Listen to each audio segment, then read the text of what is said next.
ओम नमः शिवाय। अभी ये अध्याय क्रमांक नंबर 12 है, पाना नंबर 285 है और श्रीमद् भागवत गीता है।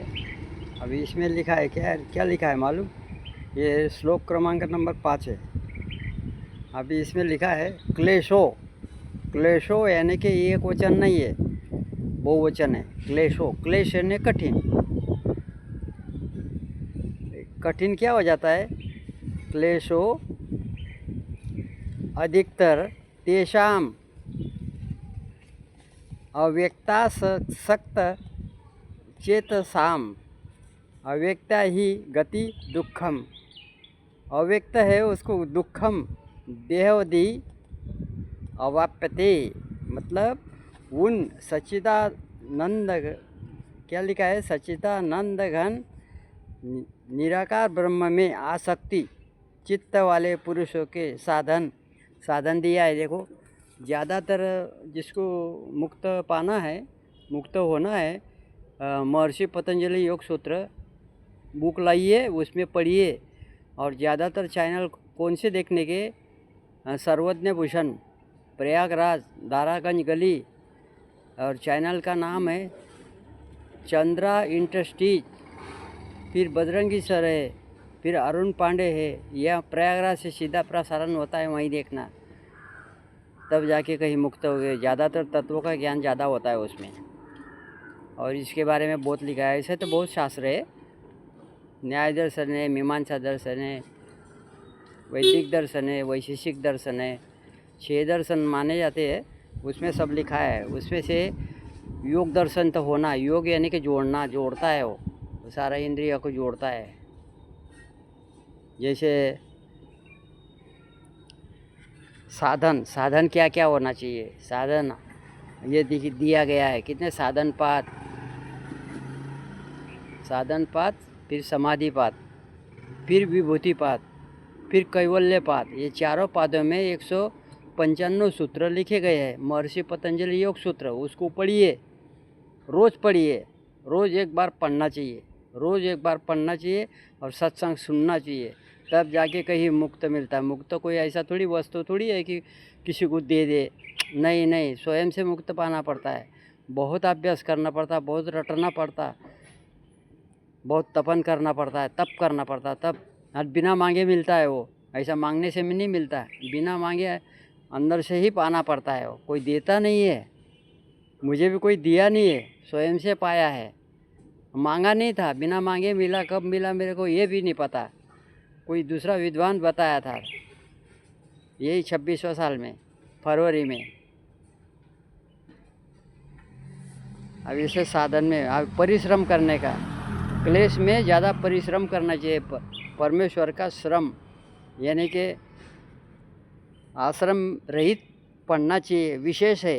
अब इसमें विशेष, क्योंकि देह अभिमानियों के द्वारा अभिमान, देह हमें अभिमान है, अभिमान द्वारा अव्यक्त विषयक, अव्यक्त जो व्यक्त पहले से है वो व्यक्त ही है।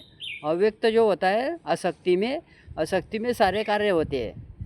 परिवर्तन भी आसक्ति में होते हैं, शक्ति में कुछ नहीं होता है। शक्ति तो ब्रह्मा की है ही है, भगवान की, शिव की है ही है। आत्मा साक्षात्कार तो है ही है, आत्मा साक्षी है। ये सारे इंद्रिय, 25 इंद्रियों का साक्षी आत्मा ही है, उससे ही मालूम करता है। और इसमें गति फिर दुखपूर्वक प्राप्त की जाती है। मतलब ये क्या लिखा है? दुख पूर्वक, पूर्वक जो मतलब पूर्वक, इसका अर्थ क्या हुआ मालूम? वो पूर्वक यानी कि जो पहले देखा गया वो। और भगवान के ये क्या लिखा है? सगुण रूपी उपासना का कथन। सगुण, सत्वगुण की प्रधानता होनी चाहिए। सत्वगुण में ये त्वचा, स्तोत्र, नेत्र, जीवा, घ्राण, ये 5 ज्ञान इंद्रिया बहिर्मुखी है ना, इससे सब अंतर्मुखी करना चाहिए। जैसे बहिर्मुखी है वैसे अंतर्मुखी करना चाहिए। तो अंतर्मुखी नहीं कर पाता तो क्या करता? मन नहीं मानता है, बराबर। अब ये 6 नंबर का श्लोक है। ये तु सर्वाणि कर्माणि मयि संन्यास्य मत्परा अनन्य नैव योगेन मा ध्यायन्त उपासते।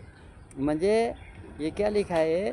परंतु जो मेरे परायण रहने वाले भक्तजन संपूर्ण कर्मों को मुझ में अर्पण करके मुझ सगुण रूप परमेश्वर को ही अनन्य भक्तियों से निरंतर चिंतन करते हुए बसते हैं।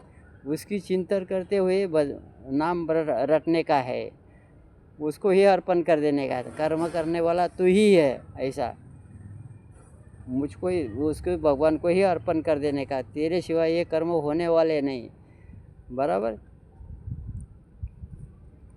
और अपने भक्तों को शीघ्र उद्धार करने के लिए भगवान की प्रतिज्ञा हमेशा रहती है। तेषामह का क्या लिखा है? तेषामहम, ठीक है, समुद्धता मृत्यु संसार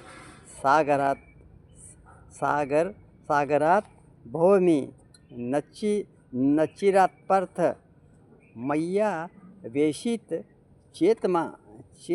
चेतसाम।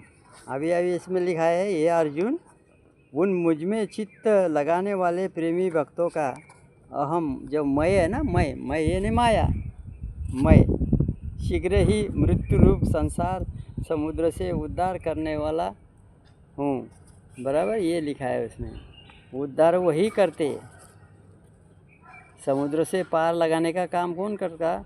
मैं भौमी म्हणजे होता हूँ। अभी ध्यान से देखो, अभी 8 नंबर का श्लोक है, इसमें लिखा है, मही एव मन अधस्व मयि बुद्धिम निवेशय शिष्यसि मयि एव अतः ऊर्ध्वम न संशय। ये 8 नंबर की है। मुझ में मन को लगा और मुझ में ही बुद्धि को लगा। हाँ, उनके ही बुद्धि से लगना चाहिए। इसके उपरांत तू मुझ में ही निवास करेगा, इसमें कुछ भी संशय नहीं है।